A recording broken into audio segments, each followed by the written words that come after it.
नमस्कार दोस्तों, आप सभी का स्वागत है।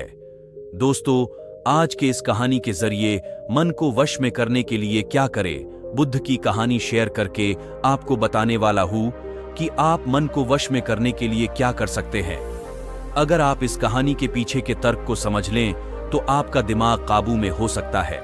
एक बार महात्मा बुद्ध किसी नगर से गुजर रहे थे। बुद्ध की नजर एक कपड़ा व्यापारी पर पड़ी जो उदास और निराश दिख रहा था।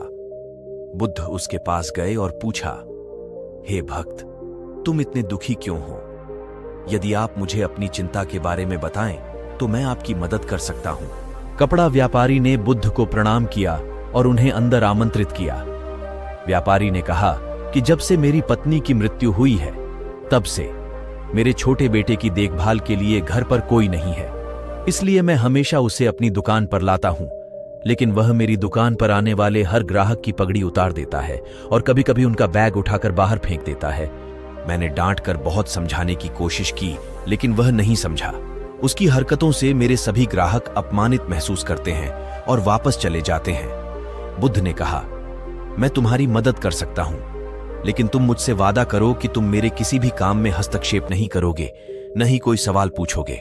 व्यापारी बुद्ध से एक वादा करता है। अगले दिन बुद्ध पगड़ी पहनकर आए और ग्राहक की तरह बैठे। व्यापारी के बेटे ने आकर बुद्ध की पगड़ी उछाल दी। महात्मा बुद्ध मुस्कुराए और बोले, बहुत अच्छा, जाओ और वह पगड़ी वापस ले आओ। वह बच्चा दौड़कर पगड़ी ले आया और बुद्ध को दे दी। अगले दिन बुद्ध एक कुल्हाड़ी और लाठी लेकर आए। लड़के ने फिर पगड़ी उछाली। बुद्ध ने लड़के को एक कुल्हाड़ी और लकड़ी दी और कहा, जाओ इस लकड़ी को काटो। व्यापारी को थोड़ा डर था कि कहीं उसके बेटे को चोट न लग जाए, लेकिन उन्हें अपना वादा याद था। 7 दिनों तक महात्मा बुद्ध कोई न कोई नया काम लेकर आते और लड़के से करवाते। जल्द ही लड़का भूल गया कि उसे किसी की पगड़ी उछालनी है। व्यापारी बहुत खुश हुआ और बुद्ध को धन्यवाद दिया। मैं जानता हूं कि इस कहानी और मन के नियंत्रण के बीच कोई विशेष संबंध नहीं है, लेकिन पहले आप इस तर्क को समझ लें। यदि हम अपने मन को अपने अनुसार कार्य नहीं कराएंगे तो मन अपने अनुसार कार्य करेगा। यदि हम मन को अपनी इच्छा अनुसार नियंत्रित कर लें तो मन को नियंत्रित किया जा सकता है।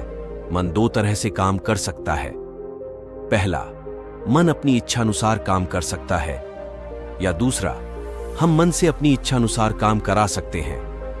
बुद्ध से मिलने से पहले लड़के का मन और मस्तिष्क अनियंत्रित रूप से उसकी इच्छा के अनुसार काम कर रहा था, लेकिन बुद्ध ने लड़के से अपनी इच्छा के अनुसार काम कराया, जिससे उसकी आदतें बदल गईं। दोस्तों, हम आशा करते हैं कि आपको बुद्ध की यह कहानी पसंद आई होगी।